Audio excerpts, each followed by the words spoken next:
देर आए दुरुस्त आए, finally new education policy hits the floor.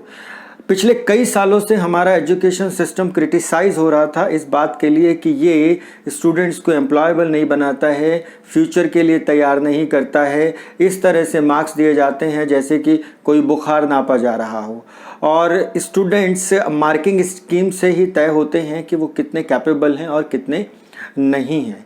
अब जो एजुकेशन पॉलिसी आई है उसमें ऐसा लगता है कि उन सब चीज़ों को ख़त्म करने की कोशिश की गई है। फ़िलहाल इसमें बहुत सी ऐसी बातें हैं जो शायद सवाल भी उठाती हैं, लेकिन मुझे अभी लगता है कि इसको क्रिटिसाइज़ करना ठीक नहीं है, क्योंकि इसे क्रिटिसाइज़ करने की स्टेज तब आएगी जब ये इम्प्लीमेंटेशन स्टेज पर होगी। इसे लागू करने में कितनी पॉलिटिकल विल दिखाई जाती है, कितनी शिद्दत दिखाई जाती है, वो ज़्यादा इम्पॉर्टेंट होगा।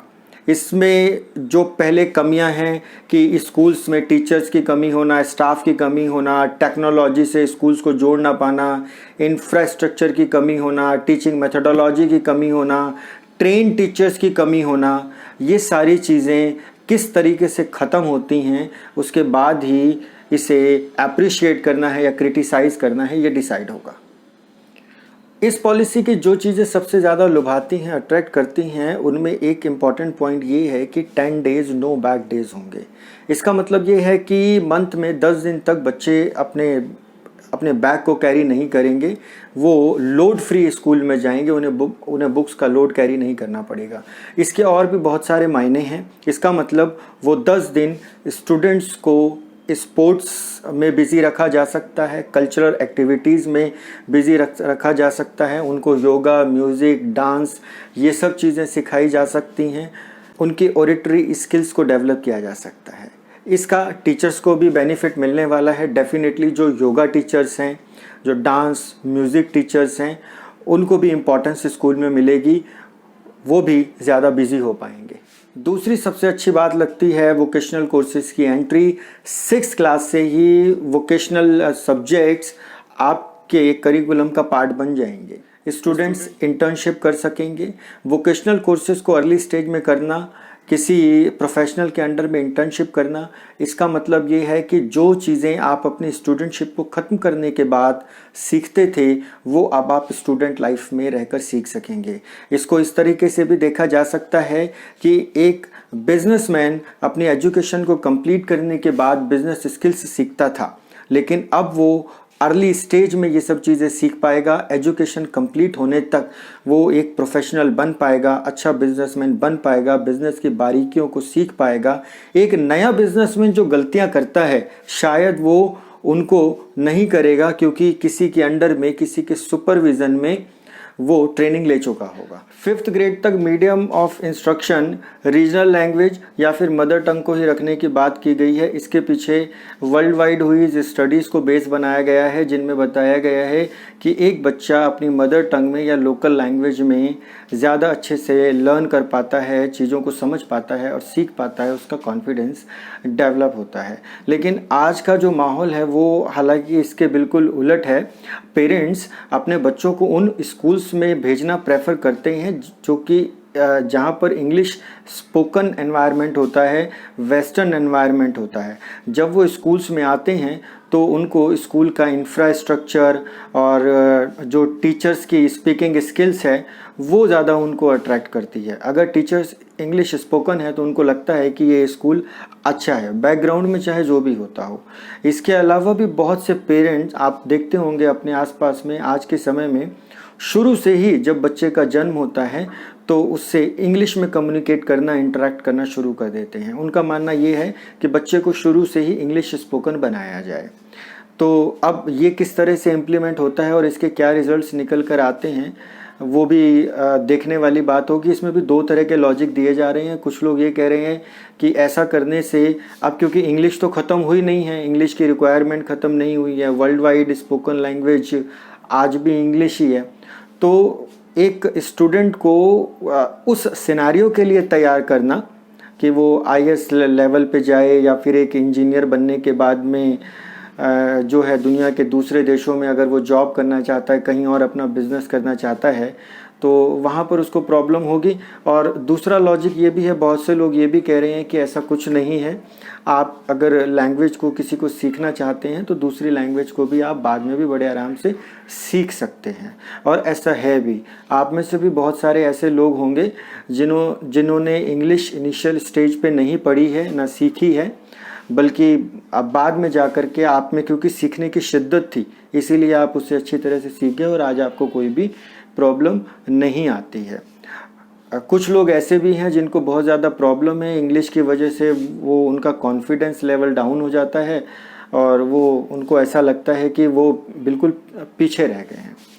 तो मुझे लगता है कि इंग्लिश की जितनी रिक्वायरमेंट हमारी कंट्री में बना दी गई है, जैसा एक माहौल बना दिया गया है इंग्लिश के प्रति, उसको ख़त्म करने की ज़रूरत है। इंग्लिश सीखी जानी चाहिए, लेकिन जो हवा बना दिया गया है उसको ख़त्म करने की ज़रूरत है। स्कूल एजुकेशन में संस्कृत को बढ़ावा देने की बात भी ये पॉलिसी कहती है। इससे पहले ये देखा जाता था कि बहुत से पेरेंट्स और स्टूडेंट्स और स्कूल्स भी संस्कृत का विरोध करते थे। वो ये कहते थे कि ये एक ऐसी लैंग्वेज है जिसकी आज के समय में ज़रूरत नहीं है, ये स्टूडेंट्स को एम्प्लॉयबल नहीं बनाती है, उन्हें फ्यूचर के लिए तैयार नहीं करती है, अननेसेसरी उनके बैक पर लोड डालती है। लेकिन अब क्योंकि संस्कृत को बढ़ाने की बात की गई है, इसके प्रचार की बात की गई है, तो उसके पीछे लॉजिक ये है कि संस्कृत लैंग्वेज हमारे रूट्स में है। हमारे सारे धार्मिक ग्रंथ, वेद, पुराण, योग का ज्ञान और आयुर्वेद का ज्ञान वो सब संस्कृत भाषा में लिखा गया है।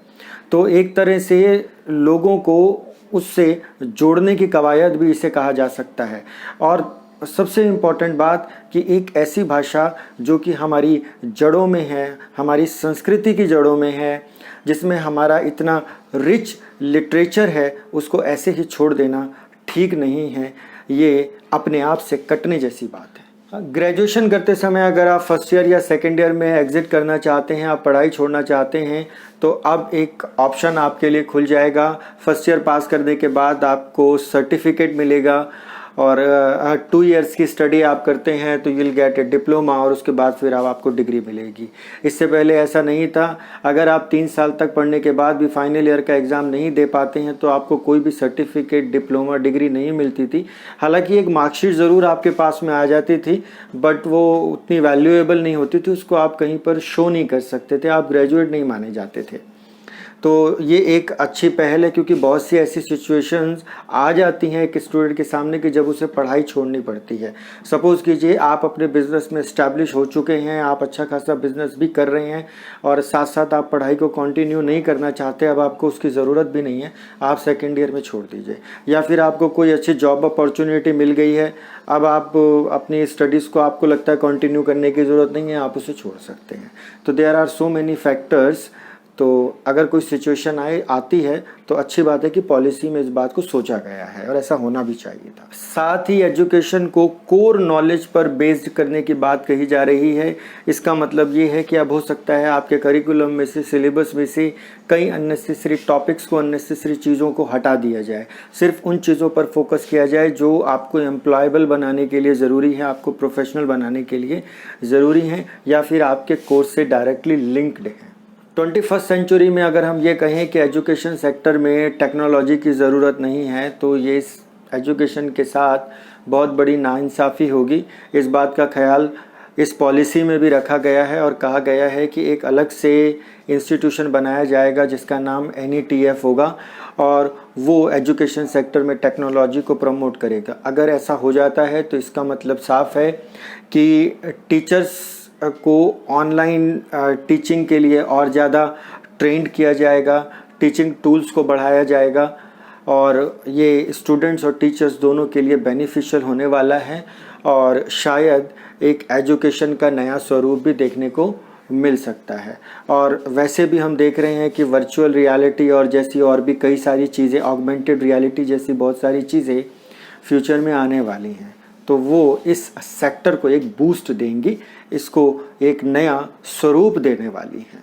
अपकमिंग टीचर्स के लिए तो पॉलिसी में बहुत अच्छा इनिशिएटिव लिया गया है।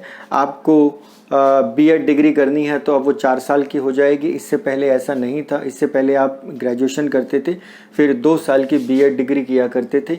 अब आप 12th पास होने के बाद सीधा ही बीएड कोर्स में एडमिशन ले लेंगे। इसका एक बेनिफिट ये होगा कि आपका 1 साल भी बचेगा, और दूसरा, पहले जो आप सिर्फ 2 साल तक बीएड के लिए पढ़ाई करते थे, अब आप उस प्रोफेशन के लिए 4 साल पढ़ाई करेंगे। तो बहुत अच्छा इनिशिएटिव। लेकिन जो एग्जिस्टिंग टीचर्स हैं जो अभी भी इस प्रोफेशन में हैं, उनकी क्वालिटीज़ को और ज़्यादा इम्प्रूव करने के लिए, उनकी एफिशिएंसी बढ़ाने के लिए, उनको टेक्नोलॉजिकली साउंड करने के लिए क्या स्टेप्स लिए जाएंगे, अभी इस बारे में कुछ ज़्यादा इंडिकेशन पॉलिसी में है नहीं। पॉलिसी के हिसाब से जीडीपी का 6% एजुकेशन सेक्टर में खर्च होने वाला है, जो कि इससे पहले लगभग आधा ही था। इसका मतलब साफ है कि ये पैसा स्कूल्स के इंफ्रास्ट्रक्चर को डेवलप करने में, लैब्स को डेवलप करने में, टेक्नोलॉजी को स्कूल्स में लाने में और स्पोर्ट्स एक्टिविटीज़ को बढ़ाने में आदि कई चीज़ों में खर्च किया जाएगा। 100 बात की एक बात कही जाए तो आने वाले जो स्कूल्स होंगे वो आज के स्कूल से काफ़ी ज़्यादा अपग्रेड होने वाले हैं, अगर पैसे का सही इस्तेमाल किया जाता है और सही तरीके से इसे लगाया जाता है। टीचर्स के लिए नेशनल प्रोफेशनल स्टैंडर्ड्स बनाने की बात कही गई है। एजुकेशन सेक्टर का इंडस्ट्रियलाइजेशन करने की बात कही गई है। इसका मतलब ये कि यूनिवर्सिटीज़, जो इंटरनेशनल यूनिवर्सिटीज़ हैं और इंटरनेशनल फैकल्टी है, वो यहाँ पर आकर के अपने आप को इस्टेब्लिश कर पाएंगे, जिसका बेनिफिट यहाँ के स्टूडेंट्स को मिलेगा। इसका मतलब साफ है कि एजुकेशन का कॉमर्शियलाइजेशन जो पहले भी बहुत हद तक हो चुका है, ऐसा होने के बाद और ज़्यादा हो। अब इसमें एफडीआई को किस हद तक इंक्लूड किया जाता है या एक्सक्लूड किया जाता है, वो बाद में पता चलेगा। तो आज के सेशन में मैंने कुछ बहुत ज़्यादा, क्योंकि पॉलिसी तो बहुत बड़ी है, बहुत ज़्यादा डिटेल्ड है और बहुत सारे इसमें पॉइंट्स हैं, लेकिन फिर भी मैंने उन्हीं कुछ बातों को लिया है जो आम टीचर से, स्टूडेंट से बहुत ज़्यादा जुड़ी हुई हैं। Thanks a lot for watching. This is enough for today. Let us meet in the next.